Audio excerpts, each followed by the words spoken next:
Hello everyone, this is निर्भय Bishnoi. Welcome you all. आप सभी का स्वागत है। टेंस पढ़ लिए हैं, वर्ब पढ़ लिया है, कंडीशनल सेंटेंस पढ़ लिया है, 3 चैप्टर कंप्लीट हो गए हैं।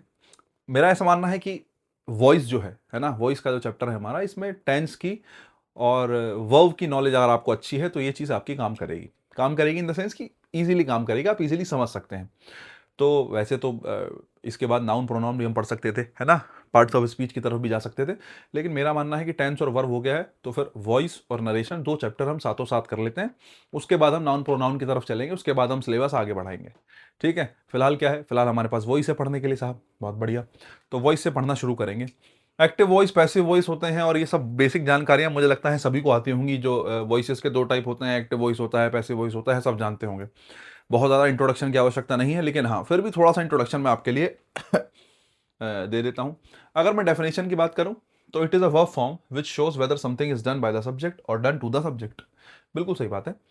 अगर सब्जेक्ट आपको लगता है कि वर्ब के द्वारा किया गया एक्शन सब्जेक्ट ने किया है, वो एक्टिव वॉइस है।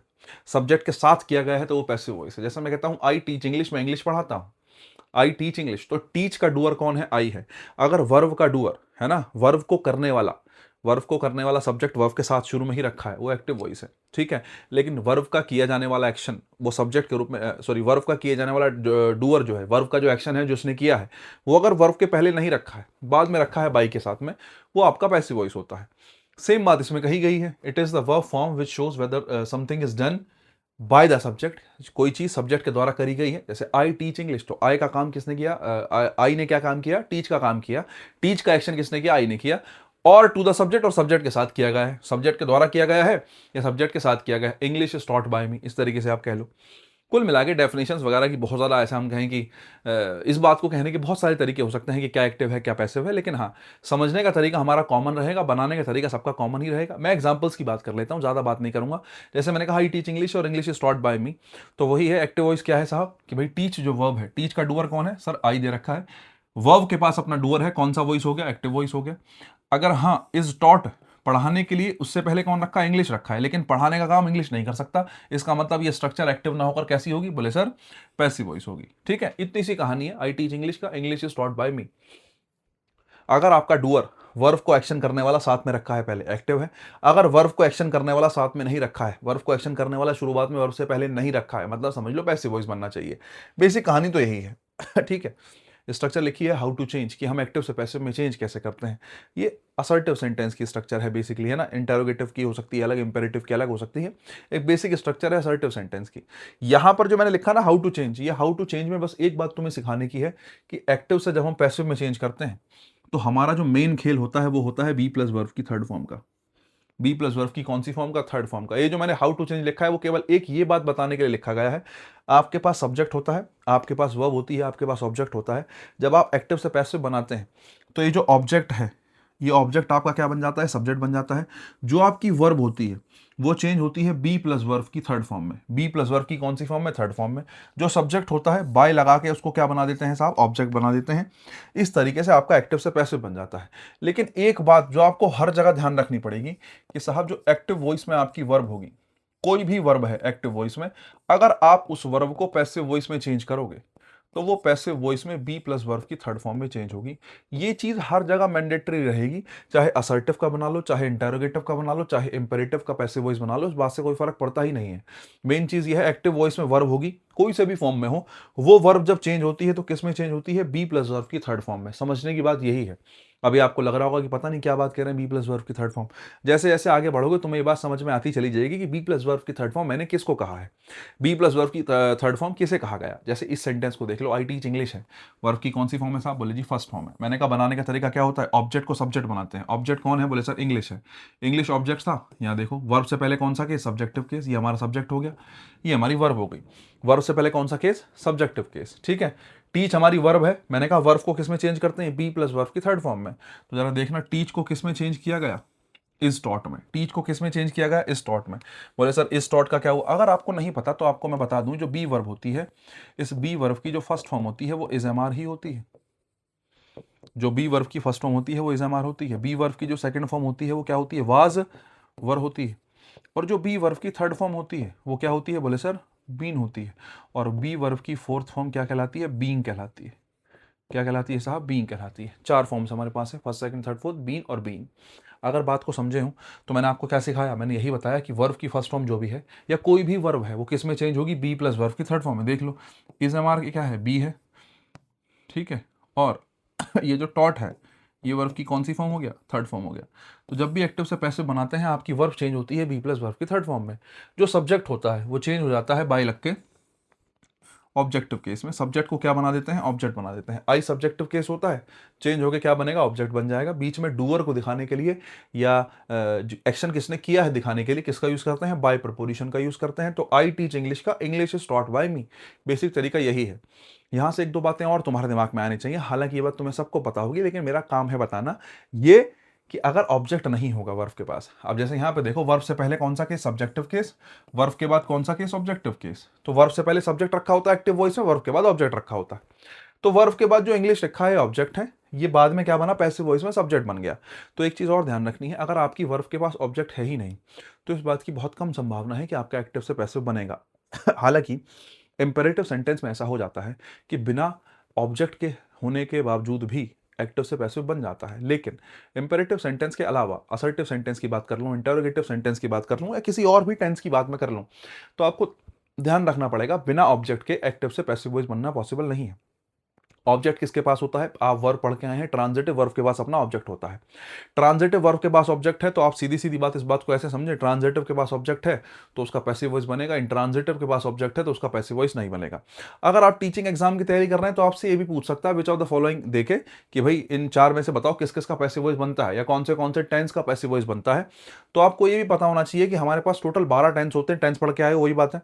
और उन 12 टेंस में से टोटल 8 टेंस ऐसे होते हैं जिनका पैसिव वॉइस बनता है और 4 टेंस ऐसे होते हैं जिनका पैसिव वॉइस नहीं बनता। इसके पीछे क्या कारण है? बहुत सारे कारण हो सकते हैं। पहली बात तो ये ध्यान रखना, ट्रांजिटिव वर्ब का पैसिव वॉइस बनता है, इंट्रांजिटिव वर्ब का पैसिव वॉइस नहीं बनता। क्यों नहीं बनता? ट्रांजिटिव वर्ब के पास अपना ऑब्जेक्ट होता है इसलिए इसका पैसिव वॉइस बनता है। इंट्रांजिटिव वर्ब के पास ऑब्जेक्ट नहीं होता। इंट्रांजिटिव वर्ब वही वर्ब होती हैं जिनके पास अपना ऑब्जेक्ट ना हो, तो इंट्रांजिटिव वर्ब्स का पैसिव वॉइस नहीं बनता। जैसे मैं कहता हूं आई गो टू टेंपल डेली, इसका पैसिव वॉइस नहीं बन पाएगा, ठीक है नहीं, क्योंकि आई गो में गो जो है वो इंट्रांजिटिव वर्ब है। गो कैसी वर्ब है? इंट्रांजिटिव वर्ब है और इंट्रांजिटिव वर्ब्स के पैसिव वॉइस नहीं बनते। ठीक है साहब। एक्टिव से पैसिव मैंने कहा बी प्लस वर्ब की कौन सी फॉर्म? Third form. इसके बारे में तुम्हारे दिमाग में हो सकता है दो चार सवाल अभी आ रहे हो कि बी प्लस वर्ब की थर्ड फॉर्म क्या है, इसको क्या कहा गया। मैंने अभी आपको केवल बी की फॉर्म बताई, लेकिन बी प्लस वर्ब की थर्ड फॉर्म के बारे में अभी आगे मैं चर्चा करूंगा। थोड़ी सी टेंशन ना लो, बहुत सारी बातें हैं भी करने के लिए, ये तो केवल फर्स्ट स्लाइड है। ठीक है, आ जाओ जरा। सबसे पहले हम बात कर लेते हैं टेंस की ही। मैंने आपसे कहा ना टोटल 12 टेंस होते हैं, आपने टेंस चेंज किया, बी प्लस वर्ब की थर्ड फॉर्म की बात करें, यही मैं चर्चा आपसे करने जा रहा हूं। जैसे मेरे पास टोटल टेंस है, अभी फिलहाल कितने लिखे हैं? 1 2 3 4 5 6 7 8 9, 9 लिखे हैं। तुम सोच रहे हो 8 होते, क्या पता ये सारे बनने वाले होते हैं, ऐसा नहीं है। टोटल 12 टेंस है, अगली स्लाइड पे होंगे 3 मेरे हिसाब से हैं। हाँ है। आ जाओ जरा। चलो खैर, क्या कह रहा था मैं ये कह रहा था कि हाँ 12 टेंसेस जो हैं हमारे पास, इनका मुझे एक्टिव से पैसिव बनाना है या वर्ब हमें चेंज करनी है। मैंने आपसे कहा वर्ब कैसे चेंज करते हैं? बोले सर जब भी पैसिव बना रहे होते हैं तो हमें आपने एक बात सिखाई है, पैसिव का मतलब होता है बी प्लस वर्ब की कौन सी फॉर्म? Third form. और तुम्हें इतना ही ध्यान रखना है, आपका एक्टिव से पैसिव अपने आप बन जाएगा। जैसे मैंने कहा वर्ब की फर्स्ट फॉर्म है ना, वर्ब की कौन सी फॉर्म है? फर्स्ट फॉर्म है। तो ध्यान रखना, वर्ब की फर्स्ट फॉर्म है, जब इसका पैसिव वॉइस बनाओगे तो फर्स्ट फॉर्म किस में चेंज हो जाएगी? बोले सर थर्ड फॉर्म में। साथ में क्या रखना है? बी रखना है। क्या रखना है? बी। लेकिन फर्स्ट फॉर्म के बदले कौन सा बी रखोगे? मैं तुम्हें अभी बता के आया हूं, बी की जो फर्स्ट फॉर्म होती है वो क्या होती है? इज एम आर होती है। बी की फर्स्ट फॉर्म क्या होती है? इज एम आर होती है। इसका मतलब मैं कह दूंगा कि फर्स्ट फॉर्म के बदले क्या रख दिया? बी की कौन सी फॉर्म रख दी? फर्स्ट फॉर्म इज एम या फिर आर। तो जरा देखना फर्स्ट फॉर्म का पैसिव वॉइस क्या बना? बी। बी मतलब फर्स्ट फॉर्म, क्योंकि फर्स्ट फॉर्म रखी थी तो बदले में भी कौन सी फॉर्म रखनी पड़ेगी? First form. और साथ में वर्ब की कौन सी फॉर्म? बोले जी थर्ड फॉर्म, तो बी प्लस वर्ब की थर्ड फॉर्म। अगर मैं तुमसे कहूं सेकंड फॉर्म का पैसिव वॉइस बनाना है तो तुम्हें पता होना चाहिए कि बी की सेकंड फॉर्म क्या है। बी की सेकंड फॉर्म क्या होती है साहब? वाजवर होती है। तो सेकंड फॉर्म के बदले कौन सी फॉर्म रखो? सेकंड फॉर्म रखो, वो भी किसकी? बी की। बी की सेकंड फॉर्म क्या होती है? बोले साहब वाज एवर होती है। बोले सर हमने रखा वाज एवर। एक बात। दूसरी बात, बोले सर पैसिव वॉइस है तो वर्ब की कौन सी फॉर्म? Third form. ये आ गया। फ्यूचर इंडेफिनिट की बात कर लेते, विल शैल प्लस वर्ब की फर्स्ट फॉर्म। तो वही बात है, मॉडल्स तो ऐसे कैसे ही रहते हैं, कभी भी आप एक्टिव से पैसिव बना रहे हैं, मॉडल्स चेंज करने का अधिकार आपके पास नहीं है। विल शैल का विल शैल। फिर वही बात, मेन वर्ब वर्ब की कौन सी फॉर्म में है? फर्स्ट फॉर्म में है। आपको पता है फर्स्ट फॉर्म के बदले क्या रखते हैं? बी प्लस वर्ब की थर्ड फॉर्म। अब बोले सर फर्स्ट फॉर्म के बदले हमने रखा था is am are plus verb की थर्ड फॉर्म, तो क्या यहां भी is am are plus verb की थर्ड फॉर्म रख दूं? नहीं, अभी पॉसिबल नहीं है। क्यों नहीं है? क्योंकि विल शैल आया है। विल शैल के साथ जो फर्स्ट फॉर्म रखोगे वो कौन रखी जाएगी? बी रखी जाएगी। मॉडल्स के साथ फर्स्ट फॉर्म रखनी है तो मॉडल्स के साथ इज एम आर नहीं आएगा, क्योंकि इज एम आर एक अलग जो है वर्ब का प्रारूप है और विल शैल के साथ इज एम आर का प्रयोग नहीं होता। विल शैल के साथ फर्स्ट फॉर्म रखनी है तो बी रखी जाएगी। तो फिर वही बात है, मॉडल ऐसे कैसे ही फर्स्ट फॉर्म चेंज करनी है। फर्स्ट फॉर्म चेंज करनी है तो हमें बदले में भी कौन सी फॉर्म रखनी पड़ेगी, फर्स्ट फॉर्म। तो मैंने बी के लिए फर्स्ट फॉर्म किसको मान लिया, बी को ही मान लिया, और साथ में वर्ब की कौन सी फॉर्म बोले जी, थर्ड फॉर्म। तो विल शैल प्लस वर्ब की फर्स्ट फॉर्म का पैसिव बनेगा will shall plus be plus verb की थर्ड फॉर्म। फिर वही बात है, is am are plus verb की आईएनजी फॉर्म। मैंने कहा हेल्पिंग वर्ब को छेड़ने की जरूरत नहीं है। जब भी आप पैसिव वॉइस बनाते हैं, हेल्पिंग वर्ब का पैसिव वॉइस नहीं बनाते। पैसिव वॉइस बनता है मेन वर्ब का। वर्ब की फर्स्ट फॉर्म सेकंड फॉर्म, अकेली वर्ब है, मैं आपको वर्ब पढ़ा के आया हूं। फिर वही बात है, अगर अकेली वर्ब है तो अकेली वर्ब का पैसिव वॉइस, अकेली वर्ब को मेन वर्ब मानेगा और उसी का पैसिव वॉइस बनेगा। First form second form main verb थी, तो देखो दोनों को थर्ड फॉर्म में चेंज कर दिया। यहां पर विल शैल हेल्पिंग वर्ब था, मैंने आपसे क्या कहा, हेल्पिंग वर्ब को छेड़ने की आवश्यकता नहीं है, हमारे पास ताकत ही नहीं है कि हम हेल्पिंग वर्ब को छेड़ पाए। विल शैल ऐसे का ऐसा ही रहेगा। पैसिव किसका बनता है, हेल्पिंग वर्ब का, मेन वर्ब का। बोले सर मेन वर्ब का। मेन वर्ब कौन था, मेन वर्ब की कौन सी फॉर्म थी, फर्स्ट फॉर्म थी। इस फर्स्ट फॉर्म का पैसिव बनाया, फर्स्ट फॉर्म के लिए क्या लिखा, बी प्लस वर्ब की कौन सी फॉर्म, थर्ड फॉर्म। ठीक है, आ जाओ जरा, is am are plus verb की आईएनजी फॉर्म। हेल्पिंग वर्ब कौन है, इज एम आर। तो मैंने वही बात आपसे कही कि आपके पास इज एम आर को छेड़ने की शक्तियां नहीं है। इज एम आर को ऐसा का ऐसे ही रखोगे, प्लस हाँ इस वर्ब की आईएनजी फॉर्म का क्या बनेगा, पैसिव बनेगा। वर्ब की आईएनजी फॉर्म का पैसिव बनाएंगे तो आईएनजी फॉर्म ही रखनी पड़ेगी ना। और बी की आईएनजी फॉर्म क्या होती है, बोले सर बीइंग होती है। बी की आईएनजी फॉर्म क्या होती है, बीइंग। तो मैंने बीइंग रखा, और साथ में पैसिव वॉइस में वर्ब की कौन सी फॉर्म आती है, थर्ड फॉर्म। तो मैंने यहाँ यूज कर दिया वर्ब की कौन सी form, third form. Same goes with this, was verb plus verb की आईएनजी फॉर्म का पैसिव वॉइस क्या बनेगा। वॉज वर्ब को छेड़ने का अधिकार मेरे पास नहीं है, हेल्पिंग वर्ब को नहीं छेड़ सकता हूं चाह कर भी। छेड़ किसको सकता हूं, बोले सर मेन वर्ब को। मेन वर्ब कौन है, वर्ब की आईएनजी फॉर्म। वर्ब की आईएनजी फॉर्म है जो वर्ब हटाते हो, जिस वर्ब को थर्ड फॉर्म में चेंज करते हो। तुमने यहाँ पर मेन वर्ब क्या थी, आईएनजी फॉर्म, इसको चेंज करा थर्ड फॉर्म में, तो बदले में तुम्हें यहाँ पर कौन सी वर्ब रखनी पड़ेगी, आईएनजी ही रखनी पड़ेगी। फर्स्ट फॉर्म उठाई थी तो कौन सी फॉर्म रखी, फर्स्ट फॉर्म रखी। सेकंड फॉर्म उठाई थी तो कौन सी फॉर्म रखी, सेकंड फॉर्म रखी। या फर्स्ट फॉर्म उठाई थी तो कौन सी फॉर्म रखी, फर्स्ट फॉर्म ही रखी। आईएनजी उठा रहे हो तो कौन सी फॉर्म ही रखोगे बदले में, आईएनजी ही रखोगे। आप कहोगे being, was verb plus being plus verb की third form. Will shall plus be plus verb की आईएनजी फॉर्म। एक सेकंड देखना जरा, अगर मैं इसका पैसिव वॉइस बनाता हूं, will shall plus be plus verb की आईएनजी फॉर्म का, तो कैसे बनाओगे, विल शैल का विल शैल, ठीक है। बोले सर बी का बी आ गया। वर्ब की आईएनजी फॉर्म का पैसिव वॉइस बनेगा, क्योंकि मैंने आपको सिखाया मेन वर्ब का पैसिव वॉइस बनता है। जब तुम मेन वर्ब का पैसिव वॉइस बनाओगे, बोले सर मेन वर्ब हो गई बीन, सॉरी एक सेकंड, आईएनजी है ना, गलती कर दी मैंने। हाँ, तो आईएनजी फॉर्म है, तो बोले सर आईएनजी फॉर्म के बदले क्या रख दिया, बीइंग रख दिया। मैंने क्या रख दिया, साथ में वर्ब की कौन सी फॉर्म लगा दी, थर्ड फॉर्म लगा दी। कुछ बच्चों के दिमाग में ये बात आ सकती है, will shall plus be plus verb की आईएनजी फॉर्म, इसका पैसिव वॉइस कैसे बनेगा, will shall plus be, ING form के बदले क्या रख दिया, इस आईएनजी फॉर्म के बदले बीइंग रख दिया, पैसिव में जैसे रखते हैं, और साथ में आईएनजी फॉर्म को किस में चेंज कर दिया, थर्ड फॉर्म में। हो सकता है कुछ बच्चे इस प्रकार से सोच लें, लेकिन सोचना गलत है। एक वाक्य में एक ही साथ दो बी वर्ब का प्रयोग नहीं हो सकता, ये चीज ध्यान रखना। मैं आपसे कहूं एक सेंटेंस में एक साथ दो बी वर्ब का प्रयोग हो जाएगा, नहीं होगा। अगर आप टीचिंग एस्पेक्ट से देख रहे हैं, ठीक है, तो ध्यान रखना इसका पैसिव वॉइस नहीं बन सकता। मैं आपसे कहूं इस सेंटेंस का, इस टेंस का पैसिव वॉइस बन जाएगा, ये गलत है। क्यों गलत है, क्योंकि बी और बीइंग दोनों साथ में नहीं आ सकते। यार बी वर्ब जो है तुम्हें स्टेट दिखाना चाह रही है। अगर तुम फर्स्ट फॉर्म दिखा रहे हो, फर्स्ट फॉर्म के रूप में तुमने बी लगाया, तो वो स्टेट को दिखाएगा, आईएनजी फॉर्म दिखाएगा कंटीन्यूअस को। एक साथ एक सेंटेंस में दो अवस्थाएं होनी पॉसिबल ही नहीं है। यही कारण है कि अगर आपके एक्टिव वॉइस में, अगर आपके एक्टिव वॉइस में पहले से ही बी वर्ब है, तो उस प्रकार के एक्टिव जो है वॉइस का पैसिव वॉइस बनना पॉसिबल नहीं है। अब यहां पर कोई सी भी आईएनजी फॉर्म हो, चाहे ट्रांजिटिव हो चाहे इंट्रांजिटिव हो, उस बात से मतलब ही नहीं है। मतलब इस बात से है कि फ्यूचर कंटिन्यूअस टेंस का, कौन से टेंस का, फ्यूचर कंटिन्यूअस टेंस का क्या नहीं बन सकता, पैसिव वॉइस नहीं बन सकता। क्यों नहीं बन सकता साहब, क्योंकि इसके अंदर ऑलरेडी क्या प्रेजेंट है, ऑलरेडी बी प्रेजेंट है। जब आईएनजी फॉर्म को चेंज करेंगे तो बी के साथ बीइंग भी आएगा, और जब बी और बी पहले से दे रखा एक बीइंग आ जाएगा, तो दो बी वर्ब आ गई, और दो बी वर्ब एक साथ पैसिव वॉइस में पॉसिबल ही नहीं है। यही कारण है कि इस टेंस का पैसिव वॉइस नहीं बनता। मैं आपसे कहूं कि फ्यूचर कंटिन्यूअस का पैसिव वॉइस बन पाएगा, नहीं बन पाएगा। रीजन ये है कि passive voice is all about be plus verb की थर्ड फॉर्म, और जब आपके एक्टिव वॉइस में पहले से ही बी वर्ब प्रेजेंट है, तो उसका पैसिव वॉइस बनना पॉसिबल नहीं है। अब मैं आपसे कहूं कि यहां पे इसका पैसिव वॉइस बना के दिखा दो, देखो भाई, जबरदस्ती तो बनाना चाहो बना लो, लेकिन इसका पैसिव वॉइस बन नहीं सकता। इसका पैसिव वॉइस नहीं बन सकता, ध्यान रखना, इसका पैसिव वॉइस नहीं बनेगा। फ्यूचर कंटिन्यूअस का पैसिव वॉइस नहीं बनेगा। बात कर लेते हैं एसएससी की। आजकल वक्त बदल गया, जज्बात बदल गए हैं। जब से एडिक्यूटिव वेंडर बना है एसएससी की जो है क्षेत्र में, तो एडिक्यूटिव ने क्या शुरू किया, हर एक प्रकार के सेंटेंस का वो पैसिव वॉइस बनवा लेता है तुमसे। जैसे आजकल जो क्वेश्चन आ रहे हैं उसमें फ्यूचर कंटिन्यूस दे रहा है, उसका पैसिव वॉइस बनवा रहा है तुमसे। मान लेते कोई क्वेश्चन आया फ्यूचर कंटिन्यूस का, और उसने कहा कि अब 4 ऑप्शन दिए उसने तुम्हें बनाने के लिए। फ्यूचर कंटिन्यूस का कोई सेंटेंस आया, 4 ऑप्शन तुम्हें दिए और तुमसे कहा बताओ कौन सा इसका आंसर होगा। जब उसने बनाने के लिए कह ही दिया, 4 ऑप्शन दे ही दिए, तो फिर तो तुम्हें बनाना ही है ना, फिर तो कोई ऑप्शन है नहीं, फिर तो बनाना ही बनाना है, फिर क्या ऑप्शन बचा। लेकिन हाँ, जैसे टीचिंग एग्जाम्स में कई बार पूछता है, क्वेश्चन दे देगा, 3 ऑप्शन दे देगा जिसमें एक्टिव से पैसिव बनाया होगा, एक ऑप्शन देगा कि भाई इसका पैसिव वॉइस नहीं बना सकते, कुछ इस प्रकार की लैंग्वेज लिखेगा, तो तुम्हें टिक करना है कि इसका पैसिव वॉइस बनना संभव नहीं है, इस प्रकार की बात। लेकिन अगर मैं बात करूं कि इसकी एसएससी की, तो एसएससी में तो भाई सब लाजमी है। एसएससी में ऐसा ऑप्शन नहीं आता कि इसका पैसिव वॉइस नहीं बन सकता। एसएससी में वो मजबूरन तुमसे बनवाएगा। जब मजबूरन बनाना है तो वर्ब की आईएनजी फॉर्म के बदले बीइंग रखोगे, फिर थर्ड फॉर्म रखोगे, एक ही बात है। लेकिन हाँ, अगर मैं जेन्युइन तौर पर बात कहूँ, ग्रामेटिकल आधार पर बात करूँ, तो इस सेंटेंस का पैसिव वॉइस बनना पॉसिबल नहीं है, इसका पैसिव वॉइस नहीं बन सकता। ठीक है, 2 बी वर्ब एक साथ नहीं आएंगी। ठीक है नेक्स्ट आ जाओ, प्रेजेंट परफेक्ट का पैसिव वॉइस बना ले साहब। मैंने क्या कहा, 2 वर्ब होती हैं, हेल्पिंग वर्ब को छूना नहीं है और मेन वर्ब को छोड़ना नहीं है। हेल्पिंग वर्ब कौन है साहब, हैज हैव। ठीक है, बहुत बढ़िया। प्लस बोले सर पैसिव वॉइस है, तो पैसिव वॉइस में थर्ड फॉर्म होती है, तो ऑलरेडी थर्ड फॉर्म रखी है।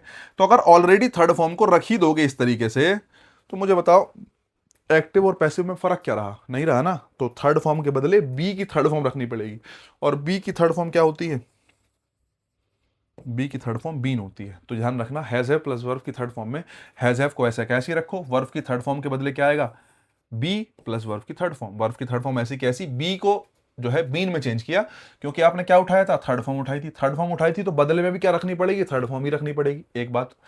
नेक्स्ट देखो, हेड प्लस वर्ब की थर्ड फॉर्म का पैसिव वॉइस, हेड का हेड। ठीक है, थर्ड फॉर्म उठाई है तो थर्ड फॉर्म, बी की थर्ड फॉर्म क्या होती है, बोले साहब बीन होती है, बहुत बढ़िया। और पैसिव है तो थर्ड फॉर्म तो आएगी ही आएगी, बहुत बढ़िया। Will shall have plus verb की third form, will shall plus have plus verb की थर्ड फॉर्म। मैंने आपसे क्या कहा, अगर एक सेंटेंस में 50 वर्ब भी रखी है ना, तो आप ध्यान रखना उसमें से एक ही मेन वर्ब होगी, हालांकि 50 होती नहीं, मैक्सिमम 3 मिलती हैं तुम्हें। ठीक है will shall have plus verb की थर्ड फॉर्म, ये हेल्पिंग वर्ब, ये हेल्पिंग वर्ब, लेकिन ये कैसी वर्ब है, मेन वर्ब है। और बस मैंने कहा टारगेट किसको करना है, मेन वर्ब को, हमें हेल्पिंग वर्ब से मतलब नहीं है। अगर हमें हेल्पिंग वर्ब से मतलब नहीं है, जरा देखना, विल शैल का विल शैल, विल या शैल कुछ भी आ जाएगा, प्लस हैव का हैव।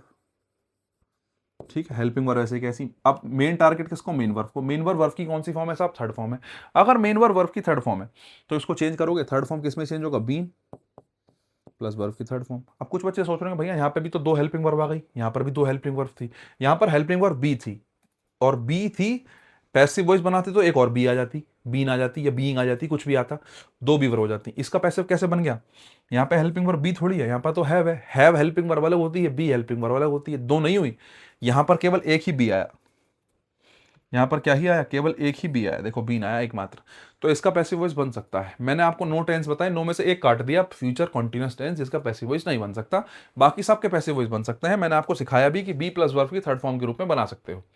अब ध्यान से देखना, यहाँ पर बीन आया है पहले से ही, यहाँ पर बीन आया है और यहाँ पर बीन आया है। Present perfect, present perfect continuous, past perfect continuous और फ्यूचर परफेक्ट कॉन्टिन्यूस, इन तीनों के ही पैसिव वॉइस बनना पॉसिबल नहीं है। मैं आपसे कहूं इसका पैसिव वॉइस बन जाएगा, इसका पैसिव वॉइस नहीं बनेगा साहब। इसका पैसिव वॉइस बन जाएगा, इसका भी पैसिव वॉइस नहीं बनेगा। इसका पैसिव वॉइस बन जाएगा, इसका भी पैसिव वॉइस नहीं बनेगा। क्यों नहीं बनेगा, क्योंकि ऑलरेडी एक बीन वर्ब है, ऑलरेडी एक बी वर्ब रखी है, बी वर्ब के रूप में एक बीन बीन बीन रखा है। जब इसका पैसिव बनाओगे तो इस आईएनजी के बदले क्या चेंज करोगे, इस आईएनजी के बदले लगाओगे बीइंग, क्योंकि आईएनजी वर्ब है तो बीइंग आ जाएगा प्लस वर्ब की थर्ड फॉर्म। तो कैसे बनेगा, मान लेते बनाओगे तो has have been being third form, जो कि पॉसिबल नहीं है, क्योंकि एक तो बी वर्ब ये हो गई और एक बी वर्ब ये हो गई, और मैंने कहा 2 बी वर्ब एक साथ पॉसिबल नहीं है। तो अगर आपसे कहूं इन तीनों का पैसिव वॉइस बन सकता है, नहीं बन सकता, लेकिन आपसे मजबूरन बनवाने लग जाए कि बना भाई, जबरदस्ती बना, 4 ऑप्शन दे रखे हैं, कोई प्रेजेंट परफेक्ट कॉन्टिन्यूस सेंटेंस दे दिया, उसका पैसिव वॉइस बनाने के लिए कहा, तो फिर तुम क्या करोगे, फिर वही बात है, हम जिस तरीके से पैसिव बनाते हैं उसी तरीके से बनाएंगे। यहाँ पर आईएनजी फॉर्म रखी थी, आईएनजी फॉर्म का चेंज क्या होता है, हमें मेन वर्ब पे टारगेट करना होता है। आईएनजी फॉर्म का चेंज होता है बीइंग प्लस वर्ब की थर्ड फॉर्म, बनना तो पैसिव। अगर तुमसे सर्वाइवल ऑफ द फिटेस्ट की बात करी कि भाई यह 4 ऑप्शन है बना के बता, तो फिर तो वही बात है कि मेन वर्ब का पैसिव बनाते हैं, मेन वर्ब को आईएनजी को चेंज कर दिया, बीइंग प्लस वर्ब की थर्ड फॉर्म में बन गया एक्टिव से पैसिव। सब्जेक्ट ऑब्जेक्ट बना दो, ऑब्जेक्ट सब्जेक्ट बना दो, बस इतना करना है। ठीक है, चलो खैर ये हो गई बात, बहुत बढ़िया। एक चीज और तुम्हें ध्यान रखनी पड़ेगी, एक चीज और तुम्हें टिक करनी पड़ेगी बॉक्स पे कि do not change the meaning और द टेंस। तुम्हें कभी भी एक्टिव से पैसिव बनाते हुए क्या नहीं चेंज करना है, ना तो तुम्हें मीनिंग चेंज करना है, तुम्हें हमेशा ध्यान रखना है सेंटेंस का जो इसेंस है, सेंटेंस का जो सार है, वो हमेशा सेम रहना चाहिए, पलटना नहीं चाहिए, बदलना नहीं चाहिए। आप कुछ इस प्रकार की कोई हरकत ना कर दें। कई बार ऐसा होता है डायरेक्ट तरीके से आंसर नहीं दे रखा, आंसर कुछ घुमा फिरा के दे रखा है जिसमें मीनिंग थोड़ा दायां बायां हो गया, तो ध्यान रखना मीनिंग दायां बायां नहीं होना चाहिए, अर्थ हमेशा सेम बैठे। एक्टिव से पैसिव बना रहे हो, मीनिंग सेम बैठना चाहिए, और ना ही क्या बदलना चाहिए, टेंस बदलना चाहिए। कभी भी ध्यान रखो टेंस हमेशा क्या रहेगा, एक्टिव से पैसिव बनाते हुए सेम रहेगा, टेंस बदलने की कोई आवश्यकता नहीं है। ठीक है, एक बात, डू डज और did are not used in passive voice. Do does और डिड कैसे, as an helping verb, as an as a helping verb. तुमने देखा होगा प्रेजेंट इंडेफिनिट और पास्ट इंडेफिनिट में, प्रेजेंट इंडेफिनिट में डू डज आता है, पास्ट इंडेफिनिट में डिड आता है। इसमें क्या यूज करते हैं, डू डज का यूज कर लेते हैं इंटरोगेटिव सेंटेंस में, कई बार हम जबरदस्ती लगा लेते हैं इंटरोगेटिव सेंटेंस में। तो ध्यान रखना डू डज की आवश्यकता ही नहीं है, डू डज का प्रयोग करना ही गलत है पैसिव वॉइस में। हालांकि इस सेंटेंस में मैं भी जोड़ दूंगा, जब मैं एग्जांपल दूंगा तो तुम्हें बात समझ में आ जाएगी। अभी इस बात को फिलहाल टिक करके रखो कि पैसिव वॉइस में हेल्पिंग वर्ब के रूप में डू डज डिड की आवश्यकता नहीं होती है, ध्यान रखना, ठीक है। बढ़िया। तो ये कुछ टेंसेस के चेंज है जो मैंने तुम्हें बताया कि बी प्लस वर्ब की थर्ड फॉर्म होता है। बाकी सब तुम्हें प्रोनाउन का भी पता हो कि प्रोनाउन का सब्जेक्टिव केस क्या होता है, ऑब्जेक्टिव केस क्या होता है, नहीं पता होगा तो समस्या आएगी।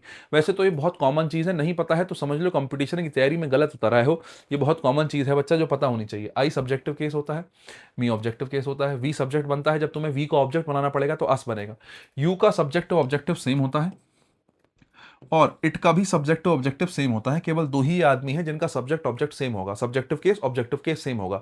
कहीं आई सब्जेक्ट है तो मी ऑब्जेक्ट है, वी सब्जेक्ट है तो अस ऑब्जेक्ट है, यू का यू रहेगा, इट का इट रहेगा। ही का सब्जेक्टिव केस हिम ही होगा, ऑब्जेक्टिव केस हिम होगा।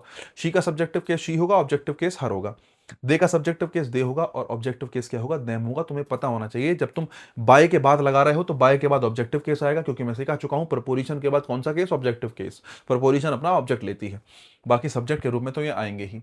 ये बात भी तुम्हें थोड़ी सी पता होनी चाहिए थी, ठीक है। बहुत बढ़िया साहब, नेक्स्ट देखिएगा।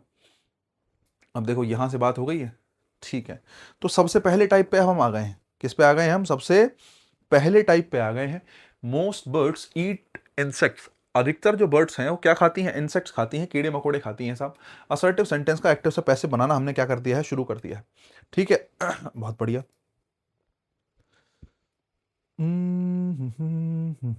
चलो खैर शुरू करें। देखो तुम्हें पता हो पहले तो सब्जेक्ट ऑब्जेक्ट की पहचान हो, नहीं है तो बड़ी दिक्कत है, और तुम अब तक मुझसे पढ़ते आ रहे हो तो पहचान तो हो गई होगी, कोई समस्या आएगी नहीं, ठीक है। चलो खैर।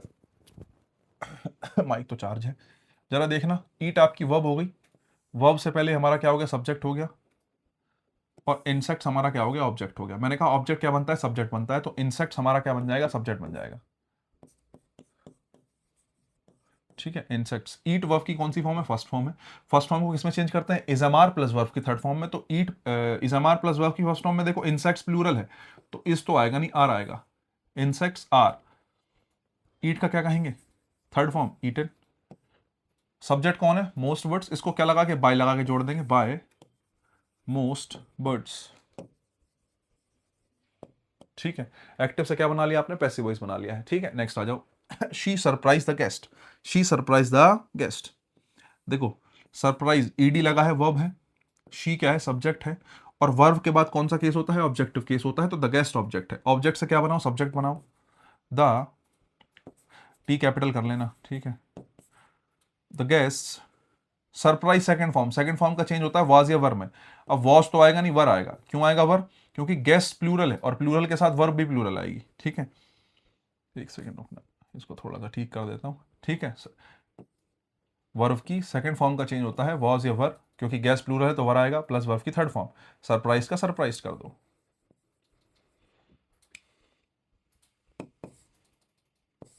ठीक है। वॉज या वर सरप्राइज्ड बाय।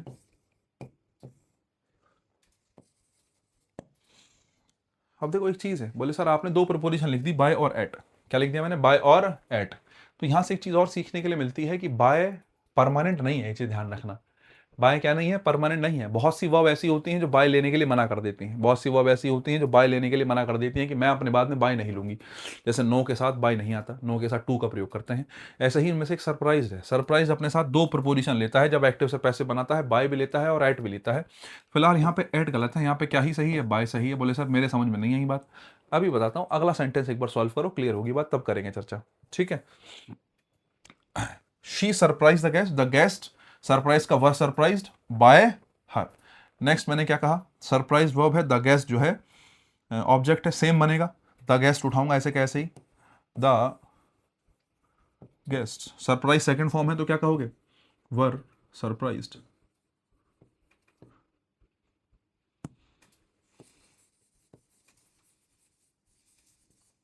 ठीक है, द गेस्ट वर सरप्राइज्ड। फिर से वही बात है, बाय या एट, और सब्जेक्ट क्या है, आंसर है, हर आंसर। ठीक है। देखो भाई, अगर आपको लगता है सरप्राइज करने वाली कोई चीज लिविंग है ना, सरप्राइज करने वाली कोई चीज क्या है, लिविंग है। कोई लिविंग चीज है सरप्राइज करने वाली, किसका प्रयोग करो, बाय का। अगर तुम्हें लगता है सरप्राइज करने वाली कोई चीज नॉन लिविंग है, ठीक है, सरप्राइज वर्ब के साथ किसका यूज करो, एट का। यहाँ बाई गलत है, ध्यान रखना। सरप्राइज के साथ बाई भी आता है, सरप्राइज के साथ एट भी आता है, दोनों आ जाते हैं। Surprised by her answer, surprise by हर और सरप्राइज्ड एट हर आंसर। अगर व्यक्ति मान लेते, हर मान लेते, तो किसका यूज करते हैं यहाँ पे, बाय का यूज करते। लेकिन जब उसके आंसर की बात चल रही है तो आंसर के लिए किसका यूज करोगे, एट का, क्योंकि आंसर नॉन लिविंग है। ध्यान रखना, पैसिव वॉइस में सरप्राइज का जब पैसिव वॉइस बनाते हैं, कहीं लिख देता हूं मैं, ठीक है, सरप्राइज का जब क्या बनाते हैं, पैसिव वॉइस बनाते हैं, तो बाय का भी यूज हो जाता है और एट का भी यूज हो जाता है। ठीक है, बाय आता है किसके लिए, लिविंग के लिए, और एट आता है किसके लिए, नॉन लिविंग के लिए। ये बात ध्यान होनी चाहिए, पेपर में बहुत पूछता है, अमूमन पूछा जाता है बाय और एट का फर्क। क्लियर है बात, या ऐसे लिख लो, नॉन लिविंग लिविंग लिखने से बेहतर है ऐसा लिख लो, बाय समवन एट समथिंग। ठीक है, बाय समवन, ठीक है, व्यक्ति दिखाना है तो बाय, एट समथिंग, समथिंग के लिए किसका यूज करेंगे, एट का। ठीक है, आंसर क्या है, समथिंग है तो एट लगा दिया, हर क्या है, समवन है तो क्या लगा दिया, बाय लगा दिया। बस इतना ध्यान रखना, मुझे लगता है क्लियर हो गई होगी बात। नेक्स्ट देखिएगा, आपके सामने 4 क्वेश्चंस हैं।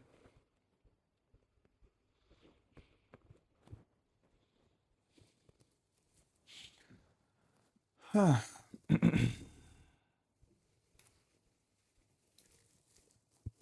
देखो वैसे तो मुझे लगता नहीं कि मुश्किल काम है, आसान क्वेश्चन है, बता देता हूं। राम विल हेल्प सीता, तो आप क्या कहोगे, सीता। विल हेल्प का क्या होगा, विल का will.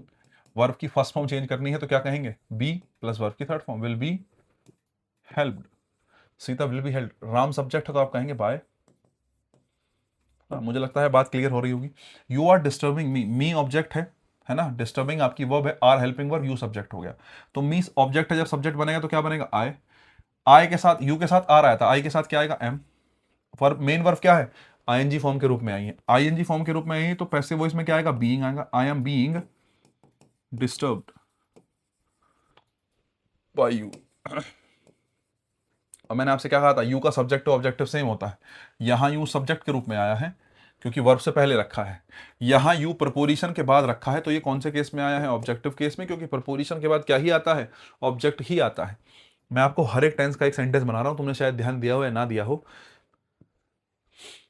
Present indefinite, past indefinite, present indefinite, past indefinite, future indefinite. ठीक है, प्रेजेंट कंटिन्यूस, पास्ट कंटिन्यूस तो सेम हो जाएगा, इस एमआर की जगह वाज वर आ जाएगा।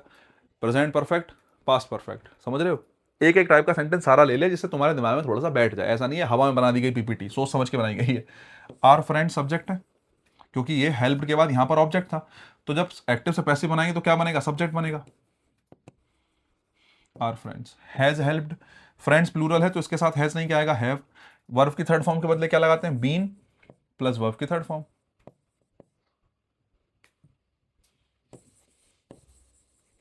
Our friends have been helped by, he subjective case होता है, ही का ऑब्जेक्टिव केस क्या होता है, हिम होता है, बाय हिम।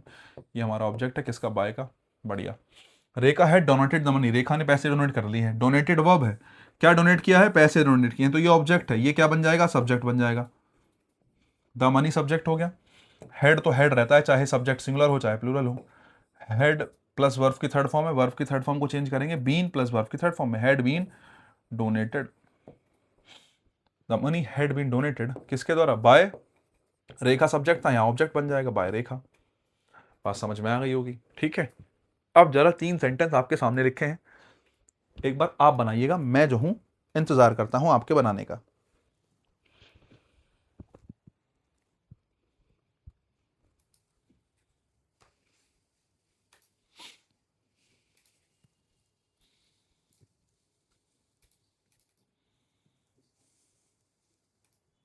बहुत आसान सेंटेंस है, लेकिन इसमें थोड़ा थोड़ा लॉजिक है, तीनों बाकी सेंटेंसेस से थोड़े से मुश्किल हैं, जो पीछे वाले मैंने लिखे हैं उससे थोड़े मुश्किल हैं, थोड़ा सा प्लस लेवल है। सेंटेंस तो आसान है, इसमें मुझे थोड़ी सी गड़बड़ लग रही है। They are chasing the man in white dress, the man white dress क्या होगा, man the man in white dress, ठीक है। चलो वैसे तो आसान है। देखो इन तीनों में ना थोड़ी थोड़ी बात सीखने की है, ऐसा नहीं है, वैसे तो थैंक्ड का सेकंड फॉर्म है तो वाज वर्ब प्लस वर्ब की थर्ड फॉर्म बन जाएगा, सबको समझ में आ रहा होगा। मैं ये बताना चाहता हूँ, जैसे थैंक्ड यहाँ पे वर्ब है आपकी, मैंने कहा वर्ब है, वर्ब से पहले कौन सा case, subjective case, Mohan subject है, ये वर्ब की सेकंड फॉर्म हो गई। इस वर्ब का ऑब्जेक्ट कौन है, वर्ब का ऑब्जेक्ट पूरा का पूरा ये है Sohan as well as his parents, ये पूरा का पूरा तुम्हारा ऑब्जेक्ट बनेगा, ध्यान रखना, ठीक है। और मैंने आपसे क्या कहा, ऑब्जेक्ट को क्या बनाते हैं, सब्जेक्ट बनाते हैं, तो ये मत सोचना कि खाली सोहन को सब्जेक्ट बना के as well as his parents को पीछे छोड़ दूं, नहीं। सोहन एज वेल एज मतलब साथ में उसके दोस्त, तो ये सोहन के साथ में उसके दोस्त जो हैं, जब साथ में सोहन के हैं तो सब ऑब्जेक्ट में भी साथ में ही रहेंगे, ये ध्यान रखना। इस ऑब्जेक्ट को सब्जेक्ट बना लो साहब, क्या कहोगे, Sohan as well as his, अच्छा फ्रेंड्स है पेरेंट्स, अच्छा पेरेंट्स हैं, as well as his parents, ठीक है। Sohan as well as his parents, object से क्या बन गया, सब्जेक्ट बन गया। थैंक्ड वर्ब की सेकंड फॉर्म है, वर्ब की सेकंड फॉर्म को चेंज करोगे वाज वर्ब प्लस वर्ब की थर्ड फॉर्म में। अब मेन सवाल आता है कि वाज वर्ब प्लस वर्ब की थर्ड फॉर्म में वाज लगाऊं या वर लगाऊं। अगर तुम पेरेंट्स को देखोगे तो तुम्हारे मन में आएगा पेरेंट्स प्लूरल है, वर लगा देता हूं। अगर तुम सोहन को देखोगे तो तुम्हें लगेगा सोहन सिंगुलर है तो वॉस लगा देता हूं। और अगर तुम दोनों को लेके चलोगे कि ये सोहन के साथ साथ उसके जो है पेरेंट्स भी हैं, इसका मतलब ज्यादा लोग हो गए, तो आप क्या करोगे, दोनों को मिला के प्लूरल बना दोगे और आप फिर वर लिखोगे। लेकिन ध्यान रखना, जैसे ये जो एज वेल एज होता है, ये एक तरीके से प्रपोजिशन की तरीके से ही काम करता है, या आप ऐसे मान लो कि जब जब एज वेल एज आएगा, ठीक है, हमेशा पहले वाले को क्या मानेंगे, सब्जेक्ट मानेंगे। मैं आपसे कहूं एज वेल एज आया है, इसमें सब्जेक्ट सब्जेक्ट किसको माना जाएगा, सोहन को सब्जेक्ट माना जाएगा जब जब एज वेल एज आएगा। हिज पेरेंट्स जो है सब्जेक्ट नहीं हो सकता, एज वेल एज में हमेशा पहले वाला सब्जेक्ट होता है। तो ये बात भी समझने की है कि कई बार ऑब्जेक्ट ऐसा आ जाता है तो तुम्हें डिसाइड करना पड़ेगा, एज वेल एज से पहले सोहन है, सोहन हमारा सब्जेक्ट होगा, एज वेल एज में हमेशा पहले वाले को सब्जेक्ट मानते हैं। सोहन सब्जेक्ट है तो वॉज या वर, बोले सर वॉज, उसके बाद थैंक्ड सेकंड फॉर्म है, यहाँ पर सेकंड फॉर्म है, यहाँ पर थर्ड फॉर्म लिख लो, बात तो एक ही है, थैंक की सेकंड फॉर्म थर्ड फॉर्म एक ही होती है। Sohan as well as parents was thanked by, subject कौन है, मोहन, तो अब क्या बन जाएगा, ऑब्जेक्ट बन जाएगा बाय मोहन। एक्टिव से क्या बन गया है साहब, पैसिव वॉइस बन गया है, इतनी सी ही कहानी थी। नेक्स्ट देखो, the students were made to write an essay. अब एक चीज यहां से थोड़ी सी और कॉम्प्लिकेटेड होती है कि एग्जामिनर आपको हमेशा ये नहीं कहेगा कि एक्टिव से पैसिव बनाओ, वो हो सकता है ऐसा कह दे कि पैसिव से एक्टिव बना दो। क्यों, बोले सर जरा देखना, वॉज वर प्लस वर्ब की third form, was verb plus verb की third form, was verb plus verb की थर्ड फॉर्म पैसिव स्ट्रक्चर है। अब तुम्हें पहचानना भी आना चाहिए, वॉज वर्ब प्लस वर्ब की थर्ड फॉर्म देख के ही पता चलना चाहिए कि साहब एक्टिव नहीं, कैसा वॉइस है, पैसिव वॉइस है। अगर ये पैसिव वॉइस है तो जब तुम्हें बनाना पड़ेगा तो क्या बनाना पड़ेगा, पैसिव से जब तुम बनाओगे तो क्या बनाओगे, बोले सर एक्टिव वॉइस बनाई जाएगी। कैसी बनाई जाएगी, एक्टिव वॉइस। बहुत बढ़िया।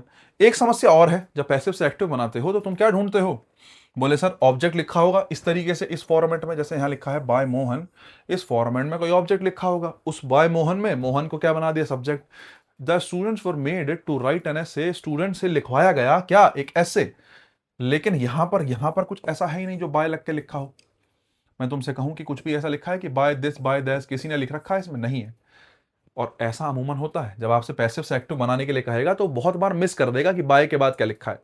और जब वो मिस कर देगा तब तुम्हें देखना पड़ेगा कि साहब सब्जेक्ट बनाएं किसको, क्योंकि यहाँ बाय के साथ कुछ लिखा है ही नहीं। जब बाय के साथ कुछ नहीं लिखा मतलब कुछ तो मानना पड़ेगा ना, ऑब्जेक्ट कोई तो होगा। Students were made to write an essay, बच्चों से ऐसे लिखवाया गया, किसने लिखवाया होगा, मेंशन नहीं करा है, मानना खुद ही पड़ेगा, लेकिन बच्चों से लिखवाया गया है तो स्टूडेंट से कौन लिखवाएगा? टीचर लिखवाएगा। अगर टीचर लिखवाएगा तो आप अमूमन या अंदाजन मान सकते हैं कि बाय के साथ एक ऐसा ही सब्जेक्ट होगा जो करवा सकता है। कौन करवा सकता है? बोले सर टीचर। टीचर करा सकता है, तो मैंने अंदाजे से मान लिया कि टीचर ऑब्जेक्ट होगा। अगर टीचर ऑब्जेक्ट होगा तो जब इसका एक्टिव वेव्स बनाऊंगा तो सब्जेक्ट किसको बनाऊंगा? टीचर को। आप कहेंगे the teacher, the teacher subject हुआ, है ना। Verb made, was verb plus verb की थर्ड फॉर्म का, वाज वर्ब प्लस वर्ब की थर्ड फॉर्म का एक्टिव वॉइस क्या होता है? Second form. Was verb plus verb की थर्ड फॉर्म का एक्टिव वॉइस क्या होता है? Second form. और अगर एक्टिव वॉइस सेकंड फॉर्म होता है तो आप कहेंगे द टीचर मेड। मेड ही क्या है? बोले सर सेकंड फॉर्म है। ये वर्ब की कौन सी फॉर्म हो गई? सेकंड फॉर्म हो गई, the teacher made. Passive voice में क्या आया था? टू राइट आया था। बोले सर यहाँ क्या लिख दें? यहाँ राइट लिख दें। बोले सर ये क्या बात हुई? ऊपर तो टू राइट था, आपने यहाँ राइट लिख दिया। स्टार बना दो, अभी बताऊंगा। The teacher made right. Right के बाद क्या लिखा था? राइट का ऑब्जेक्ट क्या है? An essay, write an. The teacher made write an essay. अब एक समस्या हो गई, तुमने स्टूडेंट्स को छोड़ दिया। तुमने क्या छोड़ दिया? स्टूडेंट को छोड़ दिया, है ना। अगर तुम मेड के तुरंत बाद यहाँ राइट लगा दो तो तुमने क्या छोड़ दिया? स्टूडेंट छोड़ दिया। गलती करके बच्चा आप, ठीक है। आपको क्या करना पड़ेगा? स्टूडेंट भी फिट करना पड़ेगा ना। किससे लिखवाया? द टीचर मेड हुम। किसको? टीचर ने किससे लिखवाया? बोले सर स्टूडेंट से लिखवाया, तो teacher made the students. The teacher made the students. और उसके बाद क्या कहेंगे आप? टू राइट का चेंज हो जाएगा किसमें? राइट में। राइट, वो राइट वॉट? एनएस से। ये आपका एक्टिव से क्या बन गया? पैसिव बन गया। लेकिन एक चीज ध्यान रखना, मेड बहुत पूछा जाता है ऐसे पेपर में। मेड पेपर में बहुत पूछा जाता है, मेड हो या मेक हो, ठीक है। ये जो मेक शब्द होता है, ध्यान रखना, अगर आप इसको एक्टिव वॉइस में रख रहे हो तो इसके साथ जब प्रयोग करते हैं तो वो होता है टू प्लस वर्ब की कौन सी फॉर्म? फर्स्ट फॉर्म, ठीक है। और अगर आप इस मेक शब्द को एक्टिव से, सॉरी एक सेकेंड, आपने एक्टिव में इन्फिनेटिव रखना है ना। एक्टिव में, ये मैंने गड़बड़ कर दिया फिर तो, ये तो उल्टा ही हो गया है, समझे कि नहीं। एक्टिव वॉइस में बेयर इन्फिनेटिव, है ना। बेयर इन्फिनेटिव मतलब वर्ब की फर्स्ट फॉर्म, ठीक है। और जब मेक का पैसिव वॉइस बनाते हैं तो वो इन्फिनेटिव में चेंज हो जाता है। मतलब टू प्लस वर्ब की कौन सी फॉर्म? फर्स्ट फॉर्म,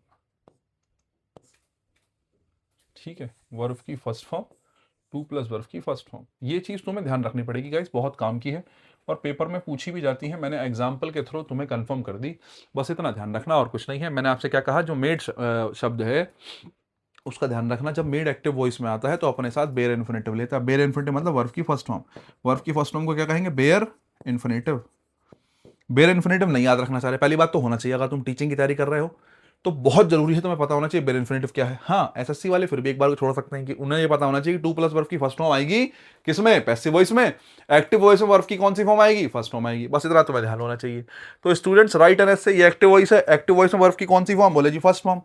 तो ये एक्टिव वॉइस में फर्स्ट फॉर्म आ गई, बहुत बढ़िया, ठीक है। जब इसका पैसिव बनता है तो क्या आ जाता है? टू प्लस वर्ब की फर्स्ट फॉर्म। देखो ये आ गया टू प्लस वर्ब की फर्स्ट फॉर्म। इतना तुम्हें ध्यान रखना पड़ेगा। मेड के साथ ये वाला एरर बहुत पूछा जाता है। अगर मेड से रिलेटेड एक क्वेश्चन आया तो वो तुमसे यही पूछना चाहेगा, यही तुमसे गलती करवाएगा वो। पैसिव वॉइस में टू प्लस वर्ब की फर्स्ट फॉर्म, एक्टिव वॉइस में वर्ब की फर्स्ट फॉर्म, ठीक है। बस इतना याद रखना। नेक्स्ट क्वेश्चन देखो, they are chasing the man in white dress. वो चेज कर रहे हैं किसको? व्यक्ति को, उस व्यक्ति को जो कौन सी ड्रेस में है? व्हाइट ड्रेस में है। अब दिक्कत ये है कि ये जो इन व्हाइट ड्रेस है, they are chasing the man in white dress, ये जो इन व्हाइट ड्रेस है ये मैन के लिए आया है। किसके लिए आया है? मैन के लिए आया है। तो मैं आपको बस इतना समझाना चाहता हूं, कई बार बच्चा गलती ये कर देता है, वो सेंटेंस बनाएगा द मैन, अच्छा बहुत सारे आदमी हैं व्हाइट ड्रेस में, द मैन, वो क्या करेगा? The man are being chased by them in white dress. वो कई बार क्या कर देता है, बच्चे को ये समझ में नहीं आता कि जो इन वाइट ड्रेस है वो किसके लिए आया है? मैन के लिए आया है। ये समझना पड़ेगा ना, इन वाइट ड्रेस किसके लिए आया है? मैन के लिए आया है। अगर ये इन वाइट ड्रेस मैन के लिए आया है तो ये मैन के साथ ही जाएगा। मेरा कहने का मतलब है इसको सब्जेक्ट के साथ ही रखोगे। जब एक्टिव से पैसिव बनाओगे तो इन वाइट ड्रेस को कहीं अलग नहीं छोड़ दोगे कि दे के साथ रख दिया, चेजिंग के साथ रख दिया, नहीं। मैन इन व्हाइट ड्रेस, वो किनको ढूंढ, वो किसका पीछा कर रहे हैं? किसका पीछा कर रहे हैं? उन व्यक्तियों का जो सफेद कपड़ों में है, उनकी बात चल रही है। तो मैन इन व्हाइट ड्रेस जो है, ये इन व्हाइट ड्रेस मैन के साथ है और मैन के साथ ही रहेगा। आप इसको नहीं छोड़ सकते। अगर आप पता इसको छोड़ दोगे तो मीनिंग बदल जाएगा। जैसे क्या? अगर आप इसको ऐसे कहते हो, the man are being chased by them in white dress, कि वो, उसका मतलब होगा कि बहुत सारे लोगों को चेस किया जा रहा है उनके द्वारा सफेद कपड़ों में। अगर आप इन वाइट ड्रेस को बाय देम के बाद रख देते हो, इसका मतलब होगा जो देम है ना, ये जो दे है, ये सफेद कपड़ों में है जो कि उन आदमियों को चेस कर रहे हैं। लेकिन आपका मीनिंग क्या है? मैंने आपसे सबसे स्टार्टिंग में कहा था कि मीनिंग चेंज नहीं होना चाहिए। अगर आप इसको ऐसे बना दोगे, the man are being chased by them in white dress, तो आपको लगेगा मैंने तो सही करा है, आर चेस्ड का चेंज आर बीइंग चेस्ड कर दिया, आपको लगेगा मैंने तो बिल्कुल ठीक करा है, लेकिन तुमने गलती कर दी। ये जो इन वाइट ड्रेस है आपने बाय देम के साथ रख दिया। इस बात का मतलब है आदमियों का पीछा करा जा रहा है उनके द्वारा सफेद कपड़ों में, मतलब सफेद कपड़े उन्होंने पहन रखे हैं और वो आदमियों का पीछा कर रहे हैं। यही बात है जो मैंने सबसे पहले स्टार बना के लिखी थी, मीनिंग चेंज नहीं होना चाहिए। आप एक इस प्रपोजिशनल फ्रेज के चक्कर में पूरे सेंटेंस का मीनिंग बदल देंगे। तो ये तुम्हें समझना पड़ेगा, जब भी कोई प्रपोजिशनल फ्रेज रखा है, जब भी कोई प्रपोजिशनल फ्रेज रखा है, तो आपको समझना पड़ेगा ये इन वाइट ड्रेस जो रखा है ये किसके लिए आया है। They are chasing the man in white dress, वो उन आदमियों को जो है पीछा कर रहे हैं जो सफेद कपड़ों में है। तो इन वाइट ड्रेस जो सफेद कपड़ों में है वो कौन है? मैन है। अगर मैन है तो मैन के साथ रखो। अब जरा मैन के साथ कैसे रखोगे? चेजिंग आपकी वर्ब है, मैन आपका ऑब्जेक्ट है। अगर मैन ऑब्जेक्ट है तो ऑब्जेक्ट क्या बनता है? सब्जेक्ट बनता है। सब्जेक्ट क्या बनेगा? The man. अब इन वाइट ड्रेस किसके लिए था? मैन के लिए था, तो साथ में रखो the man in white dress, the man in white dress. अब सब्जेक्ट कौन है? मैन है, प्लूरल है, तो आर चेजिंग या are being chased. Are being इस आईएनजी फॉर्म का बीइंग आ गया और वर्ब की थर्ड फॉर्म आ गई आर बीइंग चेस्ड, किसके द्वारा? देम के द्वारा, तो आप कहेंगे bye them. Bye them active से क्या बन गया? पैसिव बन गया। इन वाइट ड्रेस मैन के साथ रखा जाएगा क्योंकि उसी के लिए आया था। ये चीज समझने की है और कुछ नहीं। नेक्स्ट देखिएगा अभी 3 सेंटेंस है, फिर से वही बात है, मैं आपको जिम्मेदारी देता हूं सॉल्व करने की, आप एक बार सॉल्व कीजिएगा फिर आगे चलेंगे, ठीक है? बहुत बढ़िया।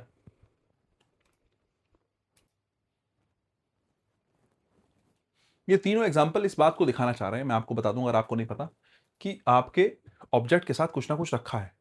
तो आपको बस मैं ये तीनों एग्जाम्पल जो मैंने अभी पीछे बात समझाई ना, बहुत बहुत जोर देके, इन वाइट ड्रेस, इसी इसी बात पे आधारित तीनों सेंटेंस है। मैं आपको ये सिखाना चाह रहा हूं कि ये जो बॉय के साथ आया है हु केम लेट, ये जो बुक के साथ आया है विच हैज मैनी स्टोरीज, ये जो मूवी के साथ आया है इन द रूम, ये जो एक्स्ट्रा फ्रेज दे रखा है, आप इसको पहचान पा रहे हैं कि किसके लिए आया है?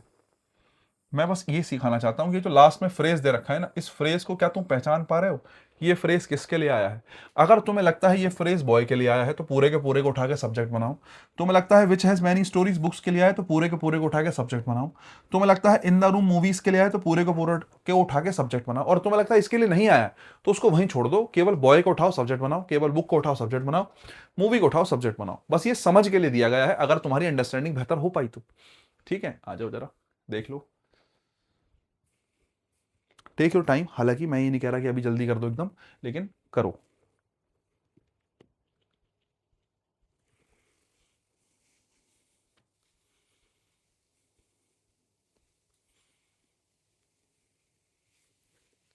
करा दूं भाई मैं? मुझे लगता है मुझे बता देनी चाहिए, ठीक है? बहुत टाइम हो गया, इतने में तो तुमने कर ही लिया होगा। माइक चार्ज है क्या? हाँ चार्ज है। यार वो 4 घंटे वाली अपनी क्लास थी ना PQRS वाली, उसमें गड़बड़ हो गई। 3 साढ़े 3 घंटे बाद वो माइक डाउन हो गया, मुझे पता भी नहीं चला। और उसमें 10-12 मिनट का जो है वो मामला बिना साउंड का हो गया। लेकिन मैंने अपलोड कर दिया कि लास्ट लास्ट तक जो बच्चा पहुंचेगा वो मेहनती होगा, जेन्युइनली वो समझ लेगा कि हाँ छूट गया होगा। तो माइक का ध्यान रह जाता है बहुत बार। चलो खैर, स्टार्ट करते हैं। द टीचर स्कोल्डेड, स्कोल्डेड हमारी क्या है? वर्ब है, ठीक है, बहुत बढ़िया। Scolded the boy who came late, the boy who came late, बहुत बढ़िया। तो स्कोल्डेड का ऑब्जेक्ट हो गया द बॉय, टीचर हो गया सब्जेक्ट। टीचर ने बच्चे को डांटा जो लेट आए थे, उस लड़के को डांटा जो लेट आया था। मैं आपसे कहूं हु केम लेट किसके लिए आया? बॉय के लिए आया, स्कोल्डेड के लिए आया? टीचर ने डांटा उस लड़के को जो लेट आया था, अकेला ही लड़का है, तो जो लेट आया था हु केम लेट किसके लिए आया? बॉय के लिए आया। अगर ये बॉय के लिए आया है ना, तो ये बॉय के साथ ही रहेगा। इसका पैसिव कैसे बनेगा? आप कहेंगे द बॉय,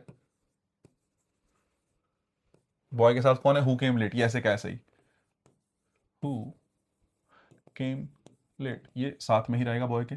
स्कोल्डेड का चेंज क्या होगा? बॉय के हिसाब से वॉज स्कोल्डेड, उसको डांटा गया किसके द्वारा? By the teacher. एक बात, ठीक है। नेक्स्ट देखो, एक्टिव से पैसिव बन गया। I have read the book which has many stories. मैंने वो किताब पढ़ी जिसमें बहुत सारी स्टोरीज हैं। विच हैज मैनी स्टोरीज किसके लिए आया? क्या which has many stories books के लिए आया है? मैंने वो किताब पढ़ी जिसमें बहुत सारी कहानियां हैं। जिसमें बहुत सारी कहानियां हैं पढ़ी है, जिसमें बहुत सारी कहानियां हैं वो किताब। बोले सर वो किताब पढ़ी है, तो ये which has many stories books के लिए आया। बात बिल्कुल सही है। अगर ये बुक्स के लिए आए तो बुक्स के साथ ही रखा जाएगा, आप इसको बुक से अलग नहीं कर सकते या बुक से अलग नहीं कर सकते। अगर उस बुक से अलग कर दोगे तो मीनिंग बदल जाएगा, और मीनिंग बदलते ही मैंने आपसे कहा आपका आंसर गलत हो गया। एक्टिव से पैसिव बनाते हैं साहब, क्या बनाओगे? आप कहेंगे द बुक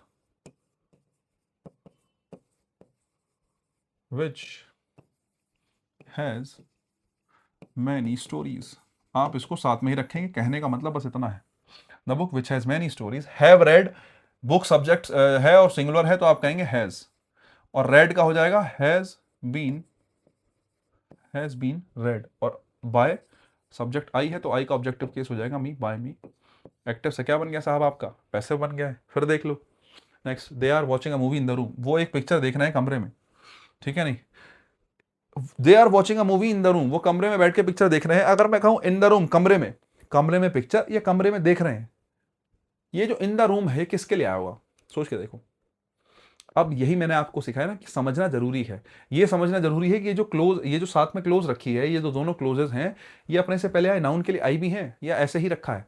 ये दोनों क्लोजेस अपने से पहले आए नाउन के लिए आई थी। जो लेट आया वो लड़का, बहुत सारी जो है जिसमें स्टोरियां हैं वो किताब।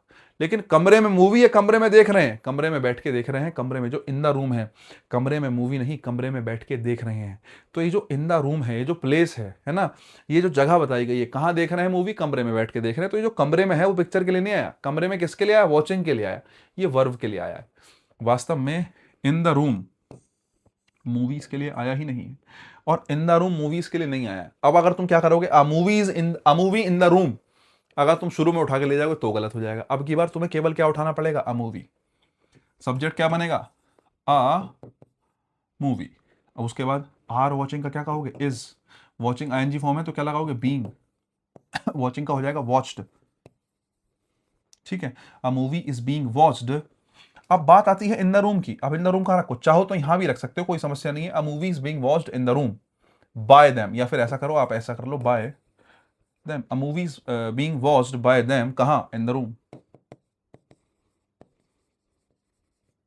ये भी तरीका ठीक है, वो भी ठीक है। चाहो तो यहां रख लो, वो भी सही है। चाहो तो यहां रख लो, ये भी सही है। दोनों ही बातें ठीक है। A movie is being watched by them in the room, ठीक है। इन द रूम को लास्ट में रख दो क्योंकि वॉच्ड के लिए आया है। कुछ बच्चे सोच रहे हैं भैया वॉच्ड के लिए आया तो वॉच के साथ रख दो, यहीं रख दो, कोई भी, तो भी कोई दिक्कत नहीं है, यहां भी रखोगे तो भी सही है। चलो भाई नेक्स्ट आ जाओ।